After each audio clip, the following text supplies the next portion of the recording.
पुण्यात्माओं, यहां कोई भी सुखी नहीं है, कोई भी सुखी नहीं है। चाहे कोई राजा बन जाए उसकी महादुर्गति, उच्च अधिकारी बन जाए, बेशक हमने कार और कोठी लाल बत्तियों में जाता देखा, उसका परेशानी 24 घंटे टेंशन रहती है।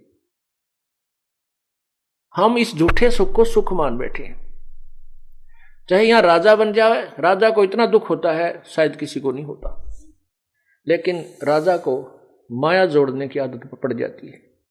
उस माया के उस हाड को, कुत्ते वाले हाड को चाब चाब कर ये प्राणी, चाहे राजा है चाहे कोई भी है, भगवान से दूर है, वो यहीं इसी में उलझ पुलझ होकर रह जाते हैं। परमात्मा कहते हैं तन दर सुखिया कोई ना देखा, जो देखा सो दुखिया हो, जो उदय अस्त की बात करे मैंने सबका किया विवेका हो। यहां पर कोई भी जीव सुखी नहीं है, चाहे राजा है, ब्रह्मा विष्णु महेश तक भी सुखी नहीं है। कहते हैं साच कहूं तो जग नहीं माने, झूठे जगपति आई हो, ये ब्रह्मा विष्णु शिव जी दुखिया जिन ये राह चलाई हो। परमात्मा कहते हैं मैं साची कहता हूं तो मारने धावे हैं, और झूठी बात को ये स्वीकार करे बैठे हैं कि ब्रह्मा विष्णु महेश सर्वशक्तिमान है, इनकी पूजा से मोक्ष होता है। नहीं, इनका अपना भी मोक्ष नहीं है, ये स्वयं भी जन्म मृत्यु के 84 लाख योनियों के चक्कर में ही है।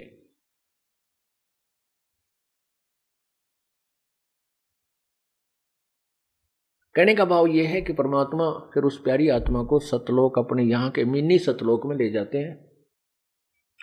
वहां जाकर वो खूब रोता है, और उस जैसे नालायक वहां बहुत बैठे पाएंगे से भी बैठ कर बतलाते हैं हमने नाश कर लिया, हमने बड़ी बनाई बात बिगाड़ दी।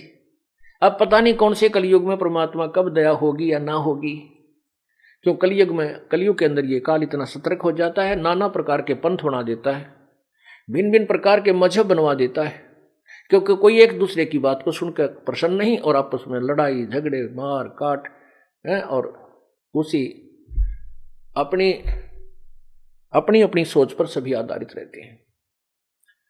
फिर भी परमात्मा बहुत को दया करते हैं, अपनी समर्थता के कारण, अपने तत्व ज्ञान के तोब के गोले के आधार पर इस अज्ञान रूपी किले को ढा देते हैं, एक बार प्रत्येक कलयुग में अवश्य खत्म कर देते हैं। और उस दाव में, उस अवसर में जो कोई मनुष्य जीवन प्राप्त है और वो पूर्ण संत की शरण में आके सच्ची भाव से अपना जीवन कल्याण करवा लेता, वो पार हो जाता है। अब ये बैन उठ चुका है, अब जो भी सच्चे दिल से परमात्मा की भक्ति जैसी भी बनती है करते रहिए, पर मर्यादा से दूर ना होना, अब आप यहां से पार हो जाओगे। आप विचार देख कीजिए, यहां एक सेकंड का, एक पल का जीव को पता नहीं तेरे साथ कल क्या हो जाएगा। एक बार हरियाणा के 2 मंत्री शपथ लेते ही कुछ ही दिनों के बाद हेलीकॉप्टर से एक्सीडेंट, दुर्घटना होकर के तुरंत मृत्यु को प्राप्त हो गई। उनकी आशाएं कितनी थी। पुण्यात्माओं, नानक साहब जी कहते हैं ना जाने काल की कर डारे, किस विध डल जा पासावे, और जिनाते सरते मौत खुड़क दिनानु केड़ा हंसावे। फिर नानक साहब से किसी ने पूछा, परमात्मा हे प्रभु, क्या आप कभी भी प्रसन्न नहीं होते, आप बहुत मायूस रहते हैं। उन्होंने कहा कि साध मिले साड़ी शादी होंदी, विछड़ जा दिलगिरी वे, अख दे नानक सुनो जहाना मुश्किल हाल फकीरी वे। कहते हैं जब ये संत भक्त जो मेरे अनुयायी वापस आते हैं मेरे पास समागम में, इनको देख करके मुझे खुशी का ठिकाना नहीं रहता, क्योंकि मैं ये देखता हूं कि ये काल से विचलित नहीं हुए, इनके ऊपर काल के जाल का असर नहीं हुआ, क्योंकि ये पुनः पुनः आ रहे हैं।